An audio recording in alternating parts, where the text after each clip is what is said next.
تستمعون الآن إلى برنامج المرأة والحياة مع الأستاذة خديجة برهان.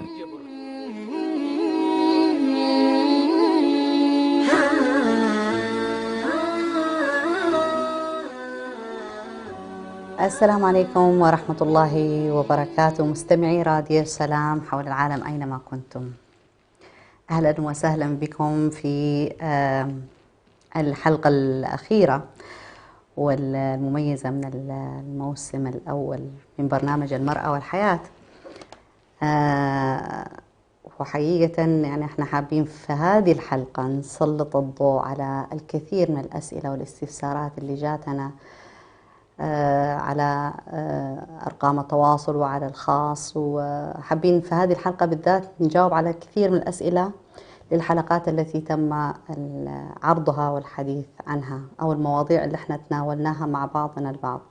ونتمنى نكون من خلال المواضيع اللي قدمناها قدرنا نسلط الضوء على بعضها وكيفية التعامل معها وكيفية إيجاد الحلول لها، ولفتنا النظر لها من باب إنه إحنا لازم ندخل الآن إلى حيز التغيير. فنبدأ معاكم بأول سؤال ملفت صراحة للنظر، والسؤال هو: ما هي أسباب الطلاق الحقيقية؟ طبعا السؤال هذا يعني ما نقدر نجاوب ونغطي من كل ناحية، لكن حنحاول بقدر الإمكان نحن نعطي إجابة مختصرة للموضوع. أسباب الطلاق الحقيقية يعني الطلاق طلاق، في طلاق حقيقي اللي هو ينفصل الزوجان تماما ويبدأ كل واحد فيهم رحلة جديدة لوحده، وده طبعا أسبابه كثيرة جدا. أسباب تتعلق بمسألة الحقوق والواجبات، أسباب تتعلق بالزوجة، أسباب تتعلق بالزوج، بعض الأحيان أسباب تتعلق بالمجتمع اللي هم عايشين فيه.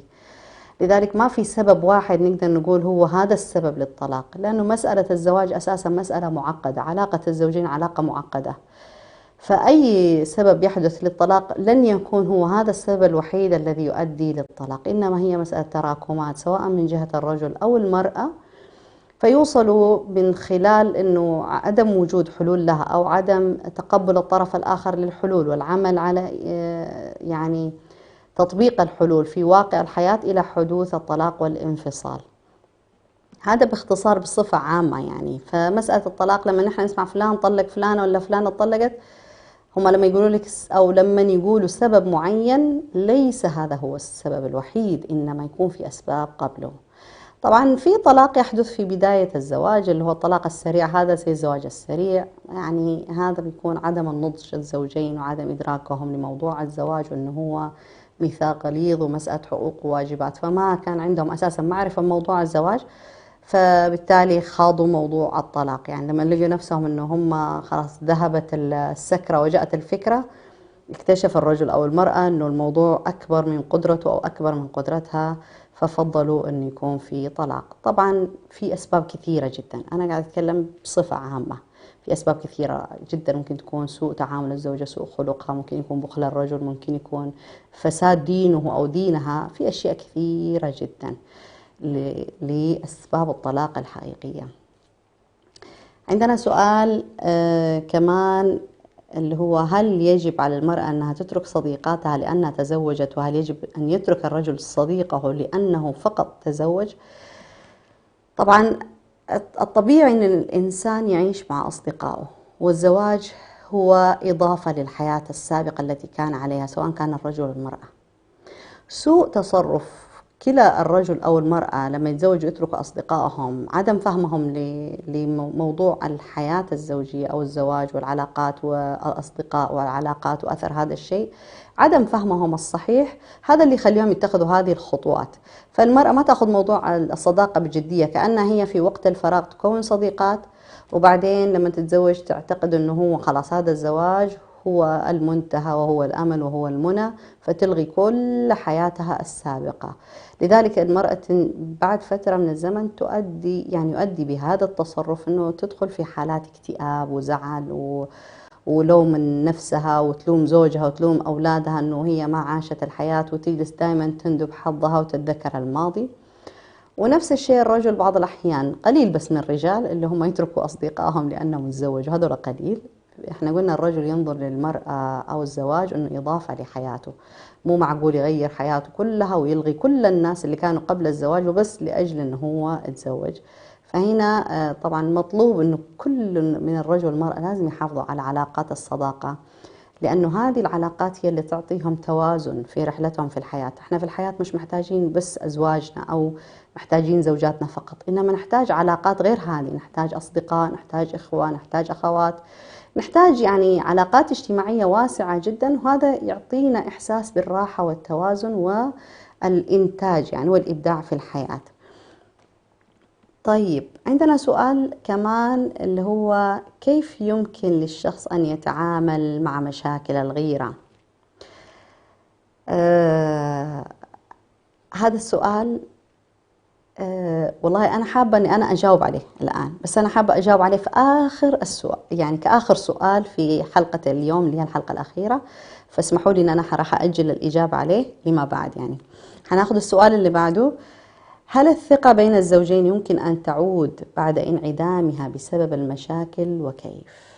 أولا موضوع الثقة سواء كان بين الزوجين ولا غير الزوجين، موضوع الثقة موضوع كبير جدا، وهو حتى أن الإنسان يثق في شخص بيمر بمراحل كثيرة جدا من التجارب وبيمر بمراحل كثيرة جدا من الاختبارات، سواء الشخص نفسه ولا الشخص الآخر أو الصديق أو الإنسان اللي احنا حنثق فيه.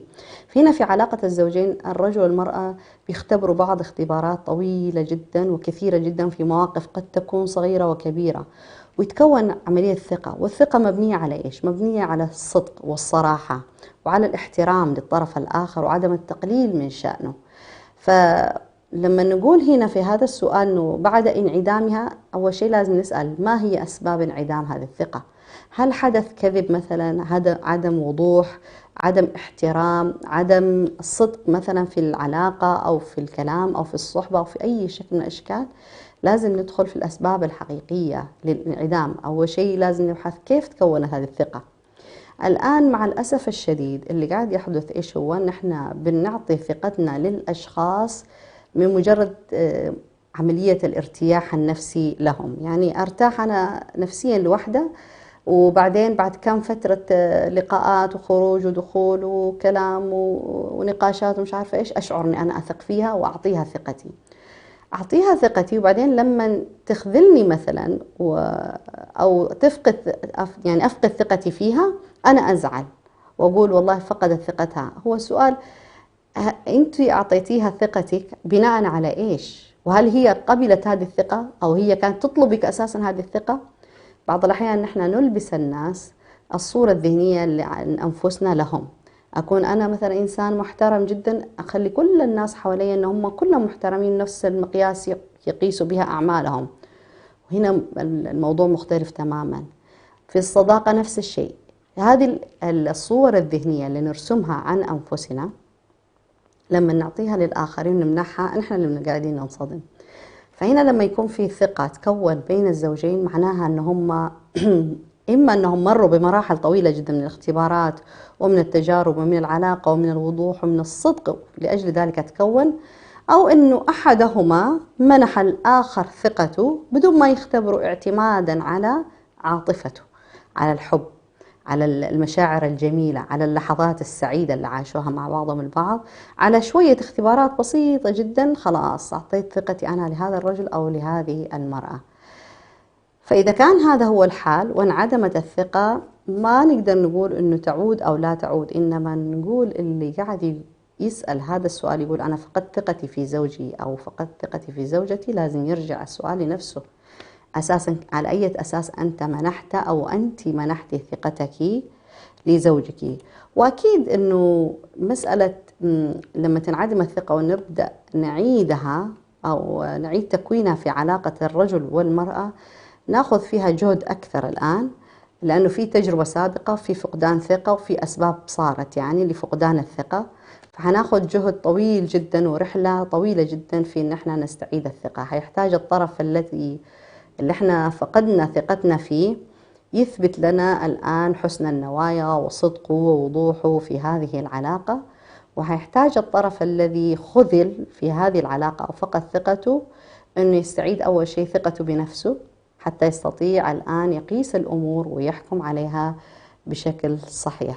أما أنه بسبب المشاكل تنعدم الثقة في علاقة الزوجين، في مشاكل أساسا لو الزوجين يعيشوا بدون مشاكل يزهقوا حياتهم ويخلقوا مشاكل. ليش؟ لأن المشاكل هي تغربل الزوجين، تغربل طريقة تفكيرهم، تكشف عن الأشياء اللي هم حتى ما يعرفوها في أنفسهم.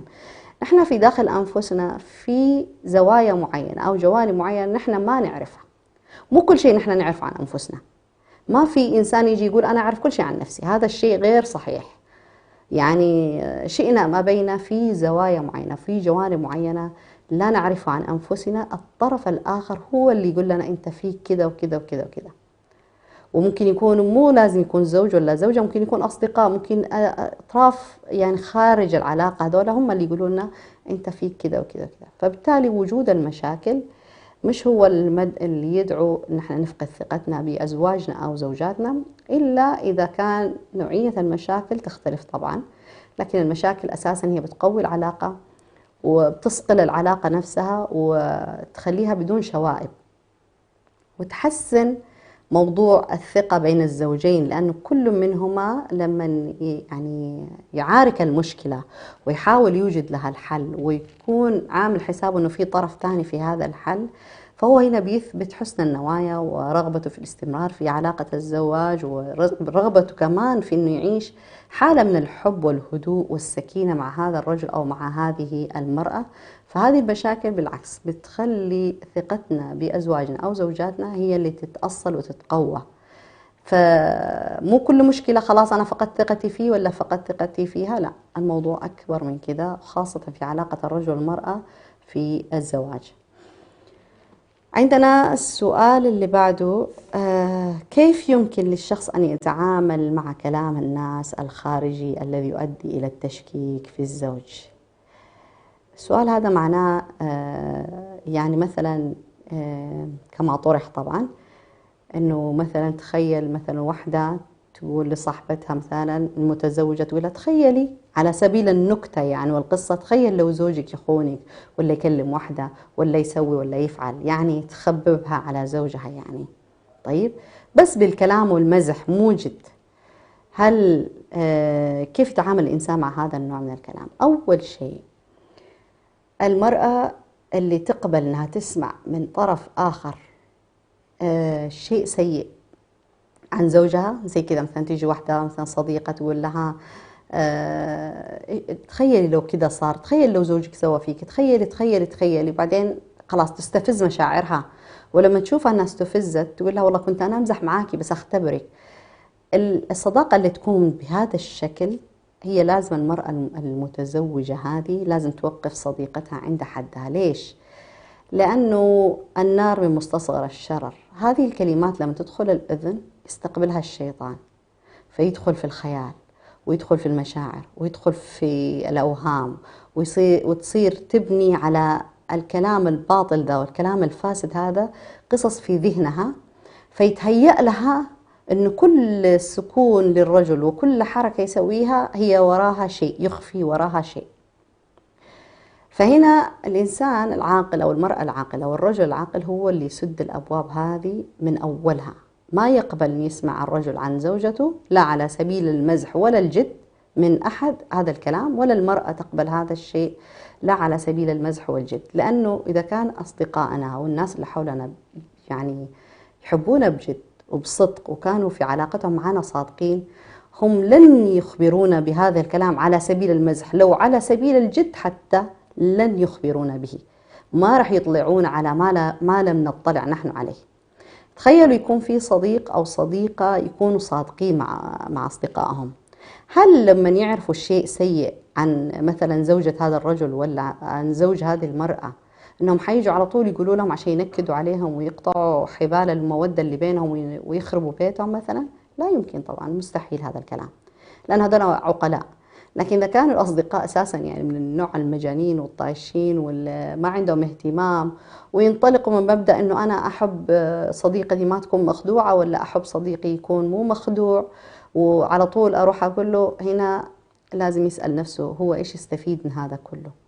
يعني يقدر إنه يوصل له، ما يوصل له هذا الكلام، إنما يحاول دائما إنه يصلح ما يفسد من خارج علاقة هذا الرجل في حياته، لأنه هو أساسا صديقه، فهو همه أن يكون هذا الصديق مرتاح، وأساسا هذه صديقتها، فهمها الأول والأخير أنه صديقتها تكون مرتاحة. فهنا التخبيب هذا اللي على شكل مزح، وأقول كلمة هنا وأقول كلمة هنا، هذا مما حرمه الله، وما يدخل فيه اللعن يعني، لأنه بشكل غير مباشر هو يعني حث على المشاكل ثم الطلاق. طالعين معاكم فاصل، وعندنا الكثير من الأسئلة والكثير من الكلام اللي نبغى نقوله اليوم في هذه الحلقة المميزة والحلقة الأخيرة. لا تروحوا بعيد، خليكم معنا.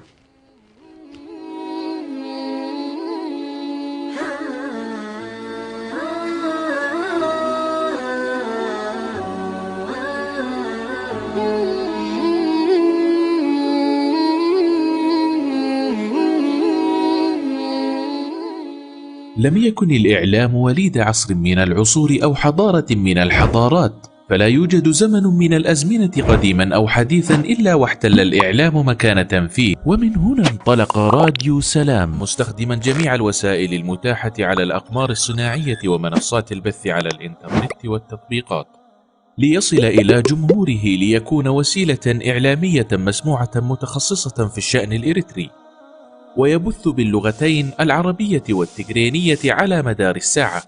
راديو سلام يخاطب المجتمع الإريتري كافة بجميع مكوناته، ويتفاعل مع قضاياه لترسيخ الانتماء وتجديد الوعي وتحقيق السلام والريادة، ويبث على الأقمار الصناعية والمنصات الإلكترونية كافة، وكانت أهدافه تعزيز قيم السلام والإخاء والتصالح والعيش المشترك، نشر قيم الإسلام وأخلاقه وتعزيز الأعراف والأخلاق الفاضلة، ترسيخ مكانة المرأة وتفعيل دورها في المجتمع والعناية بقضايا المرأة والطفل والشباب وكبار السن، المساهمة في التنمية ومواجهة الفقر والجهل وتوطين اللغة العربية. اكتمل بث راديو سلام على المنصات التالية: على القمر الصناعي نايل سات على التردد 12687، وعلى متجر الأندرويد والأبل، وعلى الموقع الإلكتروني سلامميديا61.com، وعلى جميع وسائل التواصل الاجتماعي. راديو سلام، سلام ووئام.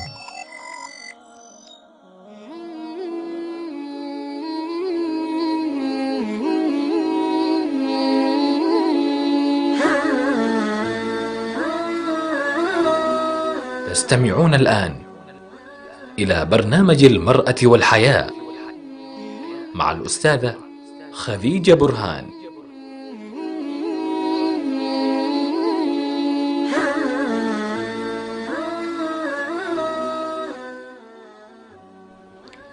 عدنا بعد الفاصل. عندنا سؤال مهم جدا: لماذا ينظر الناس أن إلى الطلاق أنه مشكلة والزواج ليس كذلك؟ وهل صحيح أن بعض الأزواج والزوجات إذا طلبوا الطلاق يتم عقابهم بهذا الطلاق كالحرمان من الأبناء أو التشهير؟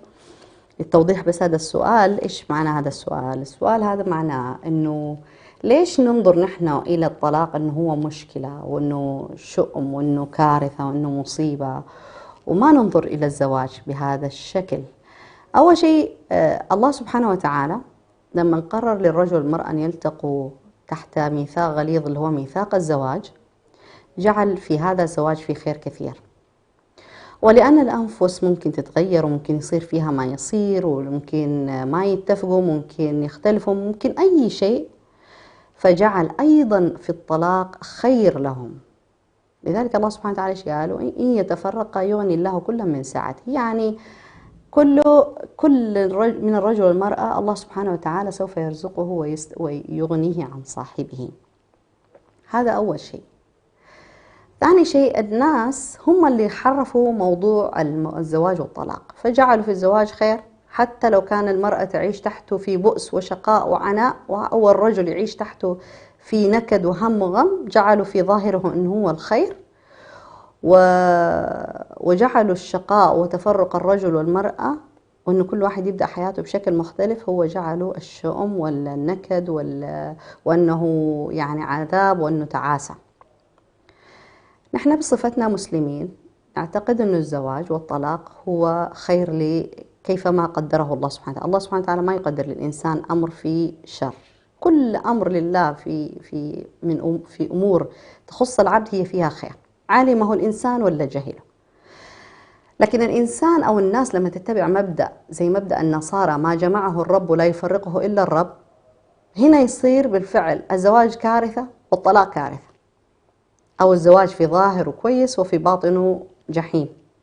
هذا إذا كان على مبدأ النصارى طبعا. لكن نحن مسلمين نحن نرى أن الزواج بالطريقة الصحيحة التي أمر الله وبالكيفية التي أمر الله من أداء الحقوق وأداء الواجبات، إعطاء الحقوق وأداء الواجبات سواء كان الرجل للمرأة والمرأة للرجل، ففيه سعادة للجميع. والله صار في مشكلة ما اتفقوا واتخذ كل الإجراءات كل الحلول كل شيء، الطلاق هنا برضو راحة وسعادة لكليهما، لأن المقصود بالزواج هو أن يكون في سكن وسكينة واطمئنان وراحة وعفة. فأين سوف تتحقق مسألة السكن والسكينة والاطمئنان إذا كان هذا البيت كأنه مبني فوق فوهة بركان أو على صفيح ساخن؟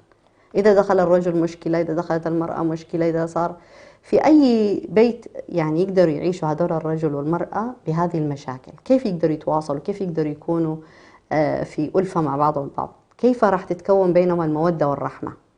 لذلك الزواج خير إذا كان تم بالكيفية التي أمر الله، وإذا كان الرجل والمرأة تزوجوا على سنة الله ورسوله وعاشوا على سنة الله ورسوله. أما إذا تزوجوا على سنة الله ورسوله وعاشوا على غير سنة الله ورسوله فأكيد هنا الزواج مصيبة يعني، لأنه يصير كارثة فقط يعني محتمى ومغلف باسم الزواج، وهم أساسا الرجل والمرأة تحت مظلة هذا الزواج هم مطلقين، في طلاق نفسي في طلاق جسدي، يبقى فقط أنهم يتفرقوا، وهذا بيصير يعني. وإذا تطلق الرجل والمرأة بالكيفية اللي أمر الله سبحانه وتعالى فيها في طلاق الرجل للمرأة أو في يعني فيما يترتب برضو من موضوع الطلاق الحقوق والواجبات التي تؤدى، وإذا وجد الأبناء كمان كيف تحفظ حقوقهم، فهنا الطلاق نفسه كمان هو سعادة وبداية جديدة يعني. فوجهة النظر أو كيف نحن ننظر للموضوع هو اللي يخلي الموضوع هذا مسألة الزواج أو الطلاق هو سعادة ولا غير سعادة. لذلك بعض الأحيان نسمع احنا هذا الكلام، مثلا يكون عزابية قاعدين مع متزوجين يقول العزابية الحمد لله أن أنا ماني متزوج، والمتزوج يقول للعزابي يا شيخ لا تتزوج، إيش لك في الزواج والقرف تبعه. فهنا وجهة النظر أو حكم الإنسان على الشيء من وجهة نظره هذا هو فقط، لكن هذه وجهة النظر أو هذا الرأي لا يعني أنه بالضرورة أنه صحيح، ربما يكون خطأ لأنه هذا رأيه هو. فمسألة أنه الزواج والطلاق أنه هو سعادة أو تعاسة، أمر الله سبحانه وتعالى دائما في خير للإنسان، علمه من علمه وجهله من جهله. طبعا في سوء يحدث في مسألة الطلاق، أنه إذا المرأة طلبت الطلاق من زوجها يقوم الرجل إذا كان ما يخاف الله ولا يراقب الله في أفعاله يعاقب هذه المرأة لأنها طلبت الطلاق منه بأنه يحرمها من أولادها أو يشهر فيها أو إلى آخره مما نسمع عنه. أو إذا طلق الرجل المرأة تقوم المرأة بالتشهير به حتى تقطع عليه الطريق أنه إذا كان يبغى يتزوج امرأة أخرى. طبعا هذولا بيتعاملوا بغير ما يرضي الله وبالكيفية التي تغضب الله سبحانه وتعالى، فهنا يصير الطلاق كارثة. طبعا الأبناء هم من يحصدوا هذا الألم. ليش؟ لأنه كلا الأبوين الآن ما قاعد يفكر بطريقة صحيحة، وأساسا إذا الإنسان يقيم حياته على ما لا يرضي الله طبيعي يعني حياته يكون فيها تعاسة ونكد، ويمتد هذه التعاسة والنكد إلى زوجه وأولاده وحياته كلها. فبالتالي أنه الناس تنظر للطلاق أنه كارثة وأنه زواج، هذه وجهة نظر الناس، لكن الله سبحانه وتعالى له أمر آخر وحكم آخر في الموضوع هذا، ففي كل في خير يعني. حتى أنه موضوع الطلاق ما جعله بس الله سبحانه وتعالى بيد الرجل، إنما جعل للمرأة كمان الحق أنه هي ما تبغى في هذا الزواج إنها هي تطلب الخلع. يعني فيه حلول. ليش الإسلام جاء حتى أن الرجل يكون مرتاح والمرأة تكون مرتاحة، يكونوا في حالة من الهدوء والطمأنينة في علاقتهم مع بعضهم البعض، فما في شيء بالغصب. فهذه من رحمة الله بعباده ومن عظمة هذا الدين الحنيف في موضوع الطلاق والزواج للرجل والمرأة. عندنا سؤال كمان اللي هو ما هو الأصلح في مسألة التغيير في الشخصية، التغيير الذاتي يعني، هل الإصلاح أم التغيير؟ طبعا هنا الشخص اللي يخوض رحلة التغيير هو اللي يعرف. إذا كان الأساس اللي هو مبني عليه شخصيته صحيح، اللهم سلوكياته هي اللي ما هي منضبطة أو ما هي ماشية بطريقة صحيحة، معناه هنا يصلح من سلوكياته لأنه الأساس صحيح. القاعدة الأساسية اللي مبنية عليه هذه الشخصية صحيح، خلاص معناها يمشي بعملية إصلاح. وهذه عملية إصلاح تشبه زي عملية الشجرة اللي جذورها قوية وصحيحة، اللهم أنه في بعض الأفرع تحتاج يعني تتقصقص وتترتب وتتهندم وتتنظف يعني بهذا الشكل. أما اللي يكون بناء الشخصي، الأساس تبع بناء الشخصي خطأ أو غير صحيح أو غير القاعدة الفكرية اللي هو يحملها بصفته مسلم، يعني متبني أفكار غير إسلامية ومعتقدها ومشيها في حياته، هنا نقول له إذا أنت تبغى تخوض مرحلة التغيير الذاتي أول شيء لازم تحدد لماذا تريد أن تتغير. فلما تعرف لماذا لازم بعدها حيجيك سؤال كيف تتغير، يعني ليش تبغى تتغير، كيف تبغى تتغير، يعني لازم يكون عندك نموذج. فالانتقال من حالة لحالة هو اللي يخلي الإنسان يعرف الآن هو محتاج تغيير ولا محتاج إصلاح. مو كل شيء إصلاح، بعض الأحيان نحتاج أن احنا نغير ولا نصلح حتى في أنفسنا. بعض الأحيان عندنا تصرفات وسلوكيات نمارسها في حياتنا ونمارسها في كل زمان ومكان وفي كل بلد نعيش فيه، وتأتينا النتائج نفسها هي. هنا معناها لازم أنا أرجع لأصل الفكرة التي أحملها. إذا كانت الفكرة اللي أحملها وأنطلق فيها في الحياة فيها بتعطيني نفس النتائج، معناها أنه أنا الفكرة دي يبغى لها تغيير، يعني يبغى لي أراجع الفكرة اللي أنا أحملها ويبغى لي أراجع سلوكياتي أنا عشان أحصل على نتائج مختلفة. فبالتالي هنا مسألة أنه أقرر هل هو إصلاح أو تغيير، هذا الإنسان هو اللي يعرف إيش محتاج، هل يحتاج تغيير ولا إصلاح. وبصدق الإنسان لما يسأل نفسه هذا السؤال راح يعرف بالضبط الجواب الصحيح. عندنا سؤال اللي هو هل البيوت تبنى على الحب فقط أم على أداء الحقوق والواجبات؟ البيوت في الأساس تبنى على أداء الحقوق والواجبات في البداية. كل واحد لما الرجل والمرأة يؤدي ما عليه ويأخذ ما له، بعد كده يتكون الاحترام ثم يأتي الحب. ممكن الكلام ده شوية يبدو يعني كأنه يعني زي ما نقول احنا يعني ناشف، هو مو ناشف ولا شيء، لأنه الحقيقة أنه مسألة الحب في علاقة الرجل والمرأة تأتي بعدين، لكن لما تيجي متقدمة معناه هي هذا ما هو حب. لأنه الحب يتكون كيف؟ الحب الصحيح كيف يتكون؟ يتكون من خلال التجارب، من خلال المعايشة، من خلال اكتشاف الطرف الآخر، من خلال معرفته، من خلال معرفة نقاط ضعفه وقوته، ومعرفة الشخص نفسه نقاط ضعفه وقوته الشخصية، من خلال معرفته إيش يبغى في هذه العلاقة وكيف يؤديها. ما هو الرجل بيجي من بيئة والمرأة تأتي من بيئة، فلما يكونوا تحت يعني مع بعضهم البعض تحت مظلة أو سقف بيت واحد هيبدأ يظهر الاختلافات. الاختلافات هذه كيف نضبطها؟ الله سبحانه وتعالى ضبطها لنا وريحنا من التفكير فيها من خلال إيش؟ قال للرجل أدي ما عليك من واجبات وأعطي ما على الآخرين من حقوق يعني. ونفس الشيء قال للمرأة أعطي الحقوق وأدي الواجبات وخذي الحقوق. فهذا أخذ الحقوق وأداء الواجبات يوجد حالة من الهدوء والسكينة والطمأنينة في الطرفين، وهذا ينعكس الاحترام لبعضهم البعض، ثم تأتي المودة والمحبة اللي تتكون اللي تكون بعد كده هي قوية جدا. إذن البيوت كلها ما هي مبنية على الحب. الدليل أنه الحب أساسا في البداية دائما بيكون قوي جدا، لأن الرجل والمرأة مركزين مع بعضهم، فهم في أعلى مستوى من مستويات الحب والإعجاب وغض الطرف وعين الرضا عن كل عيب كليلة وعين يعني بهذا الشكل ماشيين. لكن لما يدخلوا في متاهات الحياة وفي تحديات الحياة وفي المسؤوليات اللي تتوسع وتكبر يبدأ يتصادموا. طب الحب فين راح؟ الحب نزل الآن تحت شوية وطلعت المسؤوليات فوق. من كثر ما هم الآن بيتعرفوا على بعض في ظل التغيرات اللي صارت في حياتهم يشعروا كأنه ما في حب. هو ما في حب، مو إنه ما في حب، في حب، بس الآن الحب راح يطلع بطريقة مختلفة، بشكل آخر جديد تناسب المرحلة هذه. ومع التقادم الرجل والمرأة في الزواج وفي هذه العلاقة وفي المشاكل اللي تصير وفي التحديات اللي تصير والصعوبات اللي تصير، يبدأ برضو الحب يزهر بطريقة مختلفة تماما، ويصير بالعكس في هذه المرحلة هو يكون أقوى بكثير، لأنه خلاص جذوره بنيت على ما مر على الرجل والمرأة في التجارب في هذه العلاقة الزوجية. فالأساس إذا تبنى البيوت على أداء الحقوق والواجبات، وبعد كده يجي الحب. طالعين معاكم فاصل ونحاول بقدر الإمكان نحن نغطي أغلب الأسئلة المهمة هنا بإذن الله تعالى، ونكون جاوبنا على الجميع في هذه الحلقة المميزة والحلقة الأخيرة من برنامج المرأة والحياة. لا تروحوا بعيد، خليكم معنا.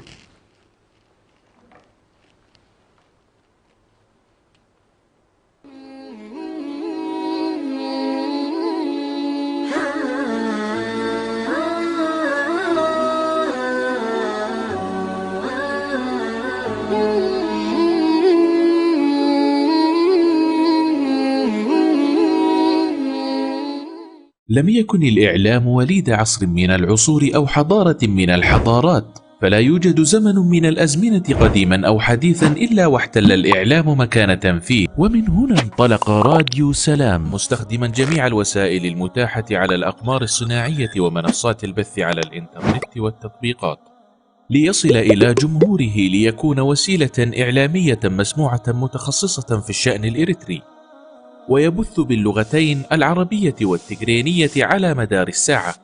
راديو سلام يخاطب المجتمع الإريتري كافة بجميع مكوناته، ويتفاعل مع قضاياه لترسيخ الانتماء وتجديد الوعي وتحقيق السلام والريادة، ويبث على الأقمار الصناعية والمنصات الإلكترونية كافة، وكانت أهدافه تعزيز قيم السلام والإخاء والتصالح والعيش المشترك، نشر قيم الإسلام وأخلاقه وتعزيز الأعراف والأخلاق الفاضلة، ترسيخ مكانة المرأة وتفعيل دورها في المجتمع والعناية بقضايا المرأة والطفل والشباب وكبار السن، المساهمة في التنمية ومواجهة الفقر والجهل وتوطين اللغة العربية.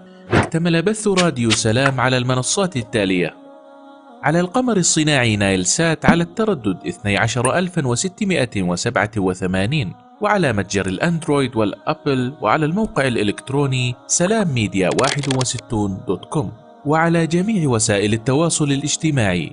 راديو سلام، سلام ووئام.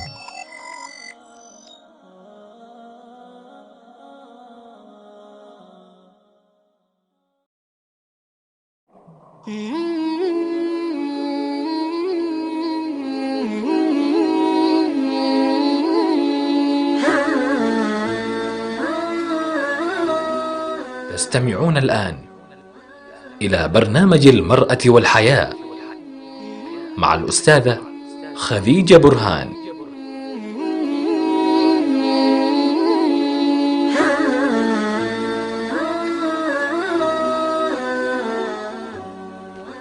رجعنا لكم بعد الفاصل. عندنا هنا السؤال: اليوم المرأة تعمل خارج المنزل، كيف يمكنها أن تدير المنزل وحدها؟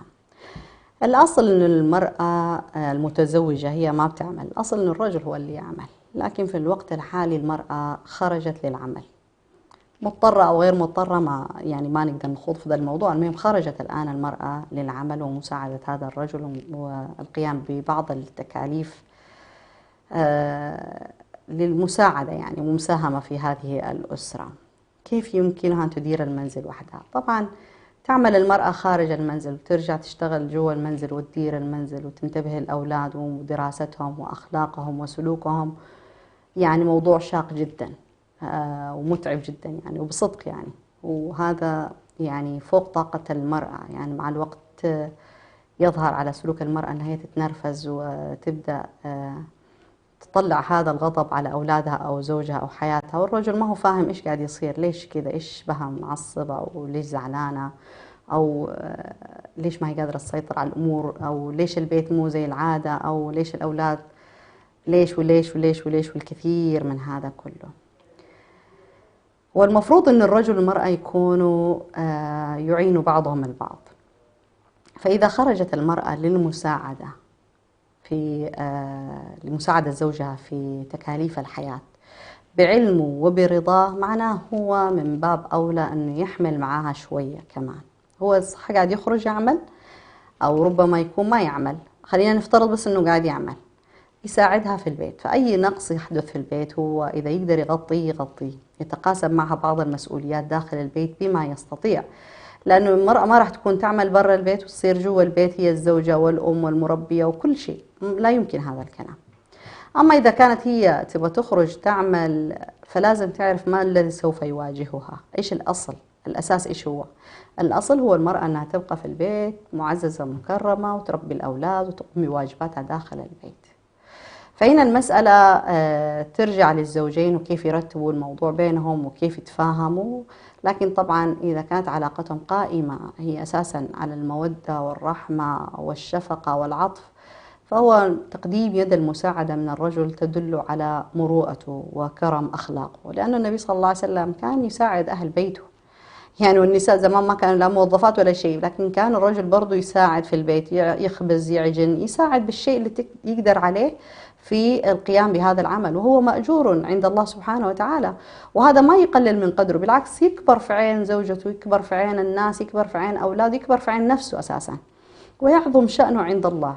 فبعض الرجال بالفعل يعني يستكثروا أنهم يقدموا المساعدة، بعضهم نقول نحن مو كلهم، والبعض الآخر فيه خير كثير جدا يعني، ونعرفهم يعني أن هم يساهموا بكل ما يستطيعوا.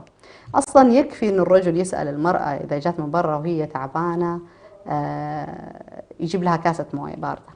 يعني المرأة تقدر هذا الشيء، تشوفه شيء كبير. أي نعم يعني يعني في الموضوع ده تفصيلات كثيرة، لكن برضو هذه المبادرة منه باللي يقدر عليه، هذا أساسا يدل على حسن النية وطيب الأصل يعني في الرجل. فهنا المرأة لازم تعرف كيف تتفاهم مع هذا الرجل زوجها، وكيف ترتب الموضوع، وأي نقص لازم يصير إنه كلاهما يغطيه للآخر، وما يقعدوا البعض يعني إنه أنت قصرتي وما قصرتي. في النهاية راح تنفجر المرأة وتقول لهم أنا خرجت أصلا عشان أشتغل عشان أساعدك، وهنا تبدأ المشكلة، يعني تبدأ مشكلة صغيرة جدا وتكبر لا سمح الله. فهنا إذا يصير الموضوع بالتفاهم بين الزوجين. أما أنها حترجع تدير البيت زي ما كان قبل ما تروح للعمل، هذا شوية صعب يعني، إلا إذا كانت امرأة خارقة. طيب عندنا سؤال: لماذا يلجأ الأزواج المطلقين لتحريض الأطفال وتشويه صورة أحد الأبوين؟ طبعا هذه مشكلة عند الأب أو عند الأم، عند المطلقين سواء كان رجل أو امرأة. هذه مشكلة وعقدة نفسية يعني يدخل فيها الأبناء، ومع الأسف الشديد اللي يحصد نتائج هذا الفعل السيء هو من فعله. زي ما يقولوا في المثل طباخ السم لازم يأكل منه، هو مثل زي كده أظنه. فالإنسان لما يشوه صورة، مثلا الرجل يشوه صورة المرأة التي كانت زوجته في عين أبنائه، في النهاية هذول الأبناء لا يحترموا ولا يحترمها ولا يحترموها، إلا إذا كانت تخاف الله هي، فسبحان الله ربي ينصرها على هذا الرجل. ونفس الشيء المرأة إذا كانت ما تخاف الله وتشوه صورة هذا الأب في عين أبنائه، فربي راح ينصره إذا كان مظلوما في هذا الأمر أو حتى في هذا الفعل اللي قامت فيه، لأنه أساسا حرام ما يجوز. فهي راح ينقلب عليها هذا الفعل إلى كراهية لها أيضا يعني. فيفكروا الزوجين هم لما يستخدموا الأبناء في حربهم مع بعضهم البعض إنه واحد فيهم راح يربح. مع الأسف الشديد كلهم خاسرين، ويخسروا أبنائهم، يخسروا منزلتهم ومكانتهم واحترامهم وهيبتهم في قلوب أبنائهم. لما يكبروا الأبناء، الآباء يطالبوا أبنائهم أنا أبوك احترمني، أنا أمك احترمني. طب أنتم ما احترمتوني وأنا صغير، ما قدرتوا شعوري، ما صورتكم شوهتوها في داخلي، فكيف يعني أنا أبدأ أحترمكم أو أقدركم؟ فهنا دعوة أنه الرجل والمرأة لما يتطلقوا يعني يكونوا مؤمنين في طلاقهم أيضا، فما يلحقوا الأذى لا ببعضهم البعض ولا بأبنائهم. عندنا سؤال كنا تاركينه قلنا قبل الأخير يعني، اللي هو كيف يمكن للشخص أن يتعامل مع مشاكل الغيرة. مشاكل الغيرة ببساطة التعامل معها هو تجنب أسبابها. خلاص إذا كان مثلا الرجل والمرأة يغاروا من أمر معين، يبتعد كل طرف عما يستفز الطرف الآخر ويثير غيرته في الفعل، وبس ببساطة يعني، بدون الدخول في تفصيلات إنه طيب كيف وما كيف، لأنه هنا الكلام كبير. موضوع الغيرة موضوع كبير جدا، احنا بنشوف نتائج فقط للأفعال الغيرة، لكن موضوع الغيرة موضوع كبير جدا. هو يحتاج الإنسان يفهم إيش معنى الغيرة، وفين ممكن الإنسان يوصل بهذه الغيرة، وربما يوصل بسبب هذه الغيرة إلى أماكن حرمها الله سبحانه وتعالى وتكون سبب في غضب الله. فهنا في أمور معينة المرأة مثلا تعرف زوجها يغار منها، تتجنب إثارتها أمامه، تتجنب الحديث فيها، تتجنب فعلها. ونفس الشيء الرجل بهذا الشكل، ولا يستخف الرجل المرأة بغيرة بعضهم البعض. بعض الرجال الله يهديهم يستخف بغيرة المرأة، يقول تغار بس تغار على الفاضي. يعني لا تستخفوا بغيرة المرأة، هذه مشاعر الإنسان ما يقدر يتحكم فيها. لو أن يعني الغيرة زي قطعة من النار في القلب، سواء في قلب الرجل أو المرأة، فالإنسان ما يستهين فيها لما تحرق جوف هذا الإنسان الذي يشعر بالغيرة. فتجنب أسباب الغيرة هو أفضل حل في هذه الأمور وفي هذه الإشكالات. عندنا كمان سؤال اللي هو كيف يمكن للزوجين أن يحافظوا على شرارة الحب بينهم؟ والله إذا كانت شرارة الحب قوية فهم يحافظوا عليها بأنهم يتقوا الله أول شيء فيما بعضهم البعض، ثم يحترموا بعضهم البعض. الاحترام أهم من الحب بكثير. الاحترام يعني أنا أعرف منزلة هذا الرجل وأنا أعرف منزلة هذه المرأة في حياتي ومكانتها. معناه أني أنا أتعامل مع هذا الرجل كأنه شخص غريب ضيف، أظهر له أحسن ما عندي، وأتعامل مع هذه المرأة كأنها غريبة عني وأظهر لها أحسن ما عندي. بهذا الشكل يقدروا يحافظوا عليها. قد ربما مع الوقت تخف هذه الشرارة لكنها لا تنطفئ. ممكن تخف لكن ما تنطفئ، والسبب أنها هي تخف لأنه ظروف الحياة تتغير والمشاكل تؤثر على هذول الزوجين، فبالتالي تخف قليلا لكنها لا تنطفئ أبدا. فهم يقدروا يستمروا في المحافظة عليها إن هم يضعوا عينهم على هذا الحب حتى إنه يكون هو الواحة اللي يجلسوا فيها الزوجين مرتاحين وهانئين وهادئين في حياتهم مع بعضهم البعض. هذه الطريقة الوحيدة في المحافظة. أما إنه شرارة إنها تنطفئ إذا كان الحب يعني زي ما نقول إحنا حب مغشوش، لكن إذا كان حب أصلي وحقيقي وجاد من الرجل والمرأة فهو لا ينطفئ أبدا. عندنا سؤال هنا اللي هو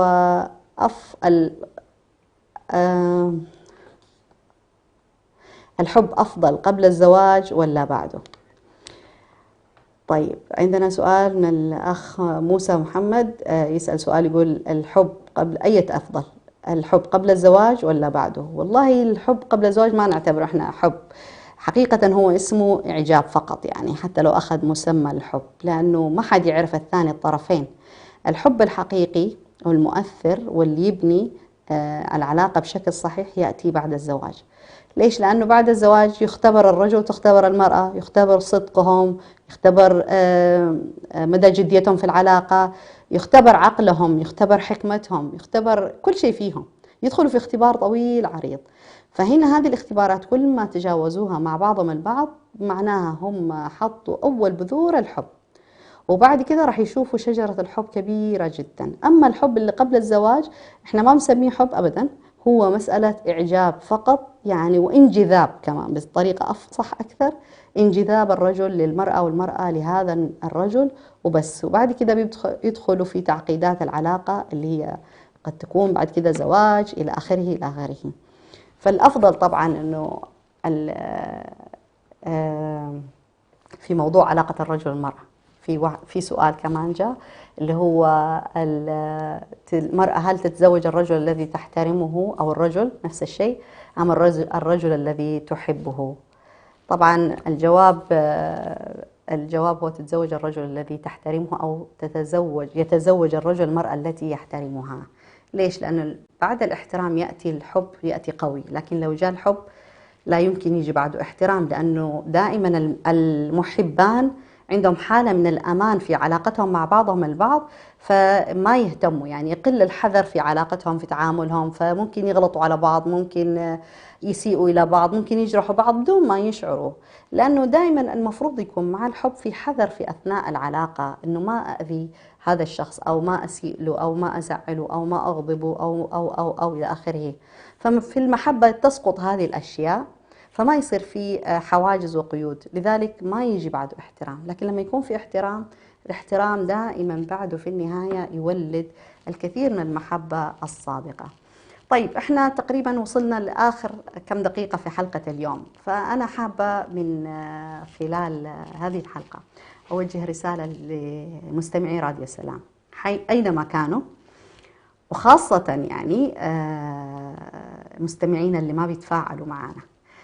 نحن ندرك تماما نحن عندنا مشكلة كشعب أو يعني كإريتريين، عندنا مشكلة في المشاركة والتفاعل في الحياة العامة ومش بالسوشيال ميديا فقط، بالرغم نحن كلنا خلف الكواليس، لكن عندنا مشكلة في ان احنا نكون فعالين وفاعلين، نكون مؤثرين. ليش؟ لأنه نظن احنا لو شاركنا والله قلنا رأي أو وجهنا اقتراح أو وجهنا ذم أو قدح أو أي كان، نظن إنه احنا كل الناس يعرفونا، كل الناس اللي في مجتمعنا يعني يعرفوني، مثلا أنا فلانة الفلانية والله قلت كذا وطلعت على الفيس ولا مش عارف إيش شاركت وكذا.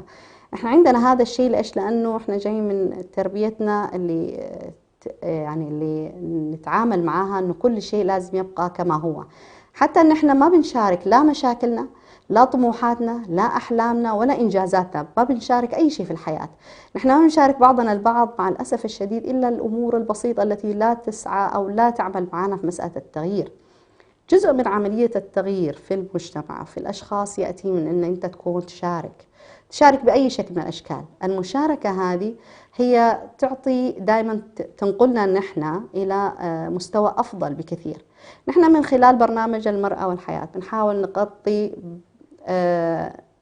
نحن من خلال برنامج المرأة والحياة بنحاول ان احنا نتناول بعض المواضيع المهمة اللي تشغل بالنا او تشغل هذا الجيل او المشاكل اللي احنا تواجهنا. فنتطلع دائما نحن الناس تشاركنا تجاربها، قصة نجاحها، قصة الألم، قصة مشكلة، نكون جزء من عملية التغيير، نمشي خطوة مع بعضنا البعض إلى الأمام وليس خطوة إلى الخلف. فأنا من هنا يعني أوجه لكم يعني زي ما نقولوا دعوة للمشاركة، نحن نكون مشاركين وفعالين ونساعد بعضنا البعض، نحن نمشي خطوة إلى الأمام، خطوة إلى التغيير للوصول إلى المستويات وصناعة الواقع الذي نريد. كنت أنا معاكم خديجة برهان في برنامج المرأة والحياة في الحلقة الأخيرة في الموسم الأول.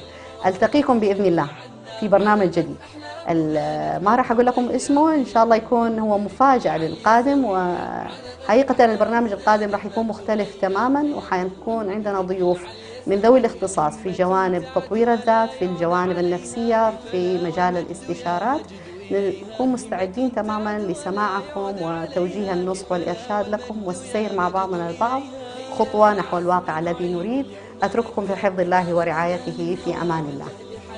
هيا بالعزم نعيد اليوم مجدا، إن أردنا للهوى والجهل حدا، إن أردنا للهوى والجهل حدا. سر بنا نحو العلا والمجد إنا أمة العلم وسل إن شئت عنا. سر بنا نحو العلا والمجد إنا أمة العلم وسل إن شئت عنا. علقت أحلامنا نجم الثريا، هيا قم والمدرك العلي سويا. علقت أحلامنا نجم الثريا، هيا قم والمدرك العلي سويا. أين أنت أيها الجيل الطموح؟ أين أنت أيها البر النصوح؟ أين أنت أيها الجيل الطموح؟ أين أنت أيها البر النصوح؟ إننا جئنا بأحلام تسامى في سماء